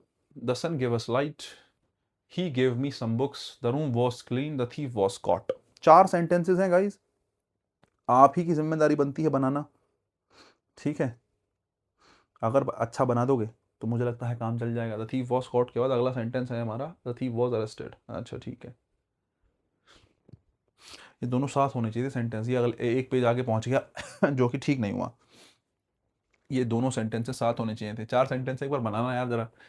देखो पहले तो तुम्हें पता हो कौन सा एक्टिव है कौन सा पैसिव है। अगर तुम एक्टिव पैसिव भी नहीं पहचान पा रहे मतलब दिक्कत है, समझे। अगर तुम ये नहीं पहचान पा रहे कौन सा एक्टिव कौन सा पैसिव तो समस्या है। आपकी जानकारी के लिए बता दूं, पहला वाला एक्टिव वॉइस है, गेव सेकंड फॉर्म आई है ना, तो ये एक्टिव वॉइस है। गिव्स वर्ब की फर्स्ट फॉर्म आई है, एक्टिव वॉइस है, ठीक है। वॉज वर्ग के साथ थर्ड फॉर्म आई है, ध्यान रखना पैसिव वॉइस है, एक्टिव बनाना पड़ेगा। The thief was cot, was वर्ग के साथ थर्ड फॉर्म आई है, ध्यान रखना पैसिव वॉइस है, क्या बनाना पड़ेगा? एक्टिव बनाना पड़ेगा। अब ये जिम्मेदारी आपकी है कि आप इसका एक्टिव से पैसिव बनाएं, ठीक है। मैं पानी पी लेता हूं, आप एक्टिव से पैसिव बना लें। देखो ये दोनों तो आसानी से फिर भी बन जाएंगे। कुछ ना कुछ इनमें जरूर है नया सीखने का, इसलिए सेंटेंस ये सीक्वेंस में रखे गए हैं। लेकिन इन दोनों में आपको सब्जेक्ट ढूंढना पड़ेगा, और ये सवाल है कि सब्जेक्ट ढूंढ के क्या लगाया जाए, क्या बेहतर सब्जेक्ट होगा जो बनाया जाए।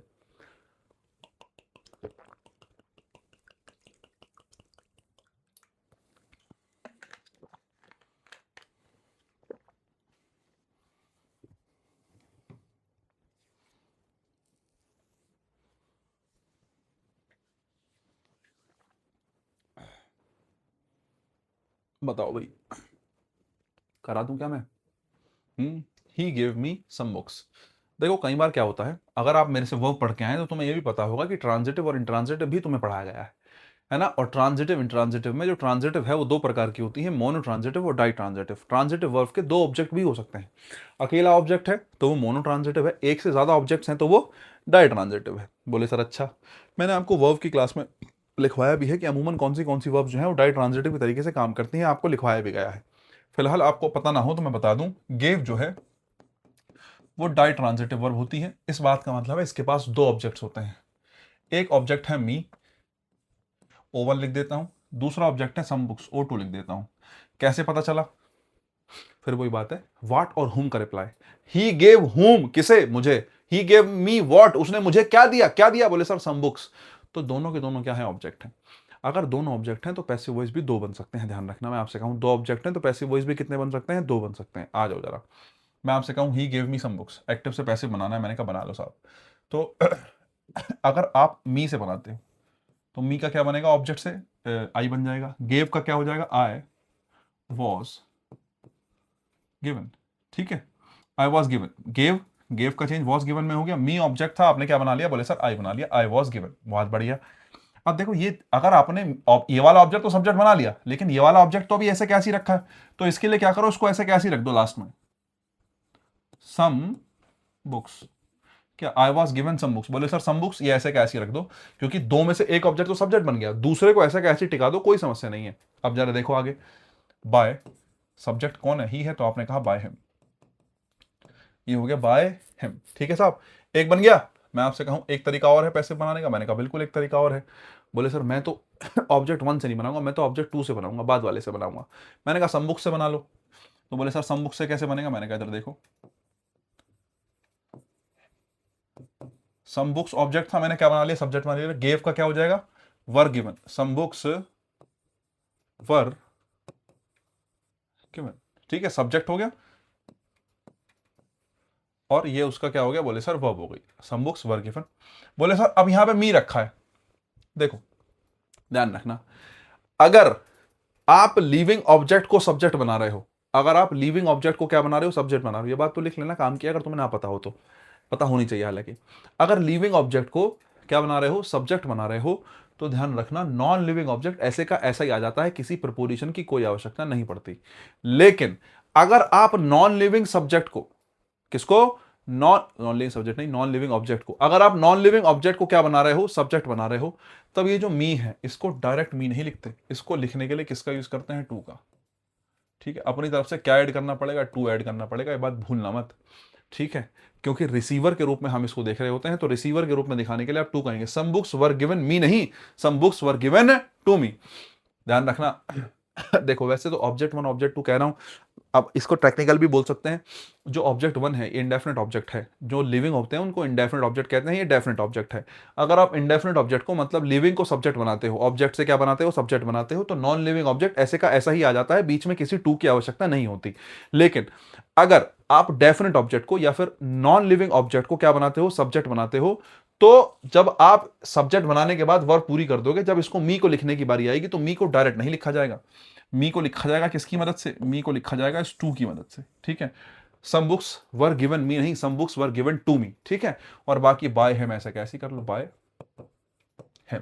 क्या लिखा जाएगा? By him. बात समझ में आ गई कि नहीं आ गई? जल्दी बताओ। बहुत बढ़िया। अच्छा ठीक है, तो एक ऑप्शन ये हो गया, एक ऑप्शन ये हो गया। दोनों ही, मैं आपसे कहूं दोनों में से कौन सा सही है? दोनों ही सही है।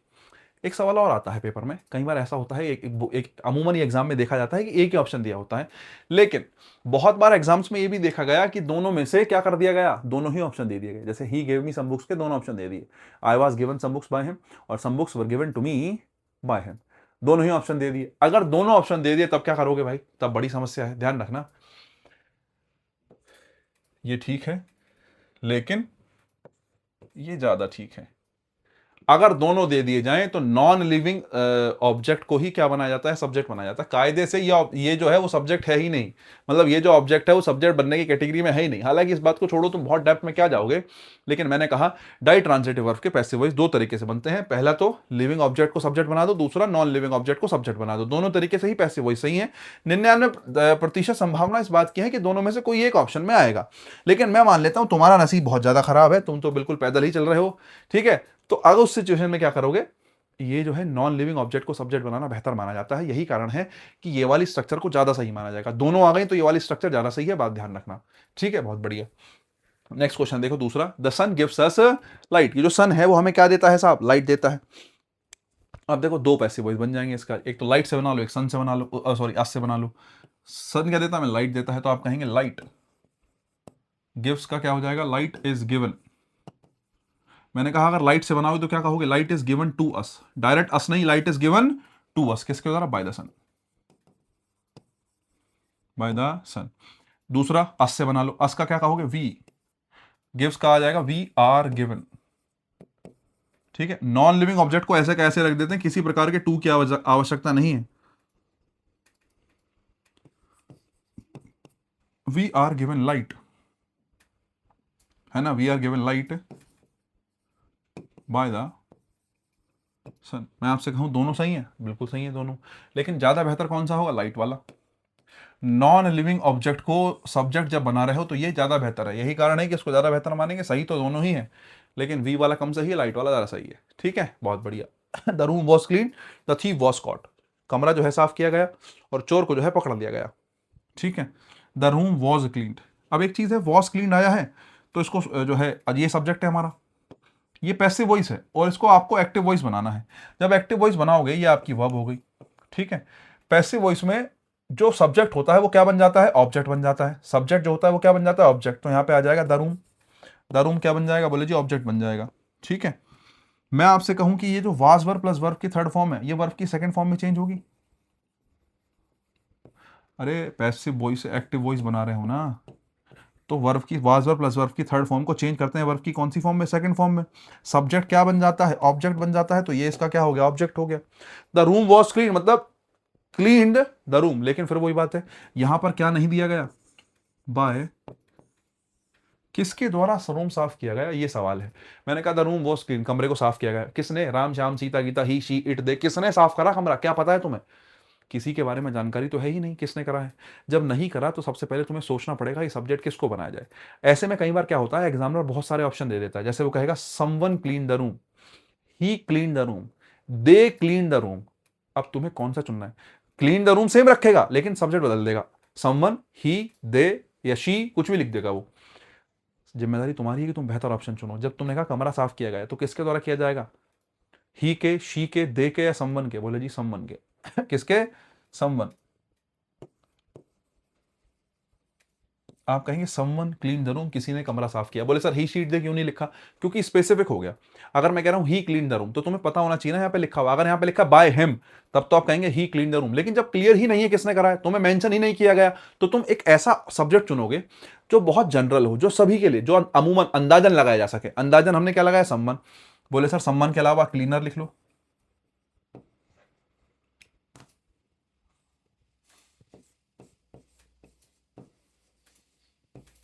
ठीक है, क्लीनर नहीं, the cleaner, the cleaner clean the room. ठीक है, समवन लिख लो, क्लीनर लिख लो, दोनों में से जो है कोई सा भी लगा लो, सही है। लेकिन मैं कह रहा हूं आपको अपनी तरफ से सब्जेक्ट लिखना पड़ेगा। समवन लिख दो, क्लीनर लिख दो, वो तुम्हारी मर्जी है, लेकिन लिखना पड़ेगा। ठीक है, बहुत बढ़िया। तो क्लीन द रूम हो गया, ये हमारा एक्टिव से क्या बन गया? सॉरी पैसिव से क्या बन गया? एक्टिव बन गया। जैसे मैंने कहा थीफ वॉज कॉट, चोर को पकड़ लिया गया, थीफ वॉज कॉट। अब वही फिर वही बात है, वॉज कॉट का क्या बनेगा? कॉट बन जाएगा। अरे वॉज वर्ब प्लस वर्ब की थर्ड फॉर्म सेकंड फॉर्म में चेंज होगी। द थीफ सब्जेक्ट था, क्या बनेगा? ऑब्जेक्ट बनेगा, कॉट द थीफ। ठीक है, अब बात यह है कि किसके द्वारा? बाय किसके द्वारा? मेंशन करा? नहीं करा। किसने पकड़ा? मुझे पता है, नहीं पता। किसने पकड़ा? मेंशन ही नहीं किया। अगर मेंशन नहीं किया तो अपनी तरफ से करना पड़ेगा। अब अपनी तरफ से करना पड़ेगा तो क्या कहेंगे आप? किसने चोर को पकड़ा होगा? देखो यहां पे कुछ भी लिख सकते हो तुम, समवन। ठीक है, या फिर बोले सर पुलिस ने पकड़ लिया हो, समवन भी हो सकता है, पुलिस भी हो सकता है। The police caught the thief, चोर ने पकड़ लिया किसको? थीफ को। ठीक है, समवन भी लिख लो, पुलिस भी लिख लो, दोनों ही बातें सही है। लेकिन मैं कहूँ पुलिस और समवन में से ज्यादा सही कौन है? बोले सर वैसे तो इन दोनों में तो ज्यादा सही हो नहीं सकता, समवन और पुलिस दोनों ही सही है। ठीक है, बहुत बढ़िया। तो मुझे नहीं पता था तो मैंने अंदाजन लगाया। अंदाजन के लिए समवन का प्रयोग करना बिल्कुल सही है जब तुम्हें पता ना हो। लेकिन वही क्लीन द से आगे क्वेश्चन है, द थीफ वॉज कॉट नहीं, the thief was arrested. Was arrested, was verb plus verb की थर्ड फॉर्म का जब एक्टिव वॉइस बनाएंगे तो क्या बनेगा? अरेस्टेड, सेकंड फॉर्म में चेंज हो जाएगा, बहुत बढ़िया। ये सब्जेक्ट था द थीफ, तो ये क्या बनेगा, ऑब्जेक्ट बनेगा, आप कहेंगे अरेस्टेड द थीफ। लेकिन अब मैं आपसे कहूं कि आपको ये तो ऑब्जेक्ट हो गया साहब, पहले क्या था, सब्जेक्ट था, अब क्या बन गया, ऑब्जेक्ट बन गया, सीधी सी बात है। पैसिव वॉइस से एक्टिव बना रहे हो तो सब्जेक्ट क्या बनेगा, ऑब्जेक्ट बनेगा। लेकिन समस्या ये है, यहां पे मेंशन नहीं करा किसने, किसके द्वारा अरेस्ट किया गया, बताया नहीं, बताया, फिर वही बात है, जब नहीं बताया तो तुम्हें रखना पड़ेगा। अब जैसे यहां पे ऑप्शन दिया, someone arrested the thief, the police arrested the thief, या किसने, या ही अरेस्टेड द थीफ, कुछ ऐसा लिख दिया गया। तो अब मैं आपसे कहूं, देखो, पकड़ने का काम कोई भी कर सकता है, हो सकता है पुलिस ने पकड़ लिया हो सकता है किसी ने पकड़ लिया हो, चोर को हो सकता है तुम्हारे मोहल्ले में चोर है, तुमने पकड़ लिया, तो तुम हो गए सम्मन, हो सकता है पुलिस ने पकड़ लिया, दोनों ही बातें क्या है, सही हैं। लेकिन अब की बार पकड़ने के लिए यहां पे किसका यूज किया गया, सॉरी, यहां पर चोर को पकड़ने के लिए बात चल रही है, लेकिन किसने पकड़ा, पकड़ा नहीं है, अरेस्ट किया गया है। और गिरफ्तार करने का काम केवल कौन करती है, पुलिस करती है। तो आप कहेंगे क्या, द पुलिस,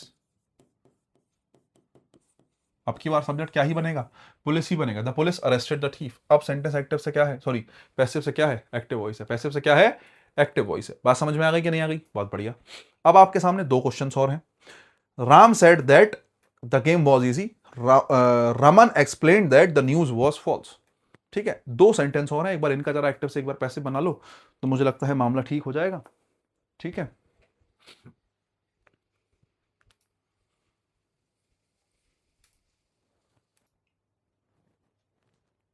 दो सेंटेंस और देख लो, आज की क्लास इधर ही खत्म करेंगे। दोनों सेंटेंसेस के बाद मुझे लगता है तुम्हें समझ में आ जाना चाहिए ये वाली बात। वैसे तो बहुत आसान सेंटेंस है, कोई समस्या इन दोनों में भी नहीं होनी चाहिए, बहुत इजी सेंटेंसेस हैं।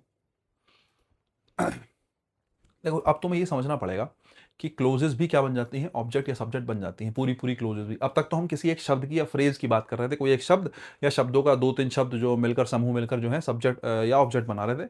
अब की बार पूरी क्लोज है, जैसे मैंने कहा सेड वर्ब है, राम उसका सब्जेक्ट है, एंड राम सेड वॉट, क्या, कि that the game was very easy, the game was easy, Ram ने कहा कि गेम जो है बहुत आसान था। तो ये पूरा का पूरा जो क्लोज है इसका क्या बन गया, ऑब्जेक्ट बन गया। ठीक है, क्या बन गया, ऑब्जेक्ट बन गया। अब क्या करें साहब, बोले सर इसका पैसिव बनाना है। पहला तरीका तो ये है कि इस पूरी की पूरी क्लोज को सब्जेक्ट बना दो।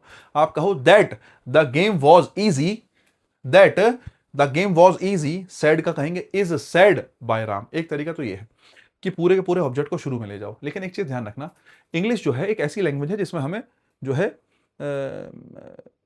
सुंदरता का भी ध्यान रखना बहुत जरूरी है। और उसी आधार पर एक बात कही जाती है कि जब एक शब्द का ऑब्जेक्ट हो तो उसको उठा के शुरू में ले जाते हैं, लेकिन ऑब्जेक्ट जब बहुत बड़ा हो या क्लोजेस जब बहुत बड़ी हो तो उन पूरी की पूरी बड़ी क्लोजेस को उठा के सब्जेक्ट बनाने की जरूरत नहीं है। उन क्लोजेस के बदले किसका प्रयोग करते हैं, इट का प्रयोग करते हैं। किसका प्रयोग करते हैं, इट का। इस पूरी क्लोज को मैंने क्या कहा, राम सेड इट, राम ने ये कहा। बोले सर इट ही क्यों लगाया क्योंकि इट जो है वो इंट्रोडक्टरी सब्जेक्ट होता है।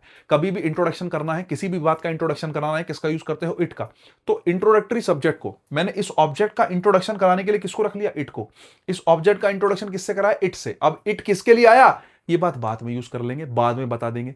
इस ऑब्जेक्ट को क्या कहा, इट, तो ऑब्जेक्ट क्या बन गया, सब्जेक्ट बन गया इट। सैड का क्या कहेंगे, इट सिंगुलर है तो it was said, it was said किसके द्वारा कहा गया, राम के द्वारा, तो आप कहेंगे it was said by Ram. Active से क्या बन गया, पैसिव बन गया, it was said by Ram. बोले सर सेंटेंस पूरा हो गया, मैंने कहा पूरा हो गया, लेकिन हमने इट जो है इंट्रोडक्शन के लिए लगाया, तो अब जो है इट वाली बात लिख लो, it was said by Ram, ये राम के द्वारा कहा गया। क्या कहा गया, अब इट वाली बात लिख दो कि दैट, ये वाली जो बात होगी आगे, ये किसके लिए आई है, ये इट के लिए आई है, कि इट जिसके लिए आया वो बात अब लिख दी गई, that the game was easy. ठीक है, ये हमारा इट के लिए है। मैं आपसे कहूं ये पूरी की पूरी क्लोज जो है वो किसको दिखा रही है, ये पूरी की पूरी क्लोज किसको दिखा रही है, इट को। समझे, इट किसके लिए आया है, इस पूरी की पूरी क्लोज के लिए आया है। सेम सेंटेंस एक और है, ध्यान से देखो। एक्सप्लेन वर्ब हो गई, रमन सब्जेक्ट हो गया, एक्सप्लेन आपकी मेन वर्ब हो गई। एक्सप्लेन रमन ने क्या किया, रमन ने एक्सप्लेन किया that the news was false, की जो न्यूज है वो झूठी है। ठीक है, बहुत एक्सप्लेन का ऑब्जेक्ट है पूरा का पूरा क्लोज, पूरी की पूरी क्लोज ऑब्जेक्ट है, तो इस क्लोज को उठा के सब्जेक्ट बनाएंगे। पूरी क्लोज उठाने से अच्छा है क्या करो, इट का प्रयोग कर लो। इट वाला ऑप्शन ना दिया हो तो क्लोज की पूरी उठा लेना, कोई दिक्कत नहीं, पूरी क्लोज उठाने में भी कोई समस्या है नहीं। लेकिन हाँ, पूरी क्लोज से बेहतर है इस पूरी क्लोज के लिए किसका यूज करो, इट का। ठीक है, एक्सप्लेन का क्या होगा, it was explain. Second form का यूज किसमें करते हैं, वॉज वर्ब प्लस वर्ब की थर्ड फॉर्म में। इट वॉज एक्सप्लेन किसके द्वारा, बाय रमन। ठीक है। अब बोले सर इट किसके लिए आता है, ये भी तो मेंशन कर दो। मैंने कहा बिल्कुल, दैट। अब ये क्लोज ऐसी कैसी रख दो जो इट के लिए है, दैट। अब ये तुम मत लगा देना ब्रैकेट पेपर में, मैं तो ऐसे ही कह रहा हूं दैट। हालांकि तुम्हारे पास ऑप्शन आएगा that the news was false.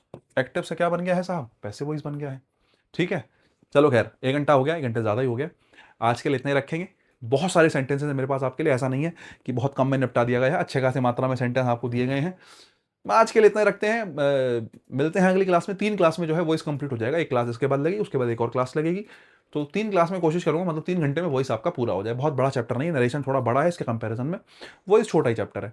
लेकिन हम टाइप सारे कवर करने की कोशिश करेंगे, जैसे इसके बाद किसी भी एग्जाम में तुम बैठ जाओ, तुम सुपर टेट में बैठ जाओ, तुम स्टेनो में बैठ जाओ, तुम DSSB के किसी एग्जाम में बैठ जाओ, कहीं भी तुम बैठ जाओ, तुम्हारा पैसिव वॉइस गलत ना हो, इतनी इतनी जो है अंडरस्टैंडिंग मैं आपको दे दूंगा, टेंशन ना लो। बाकी आज के लिए इतना रखते हैं, बाकी काम कल करेंगे। मिलते हैं ब्रेक के बाद। अभी सभी को tata bye bye, good night everyone.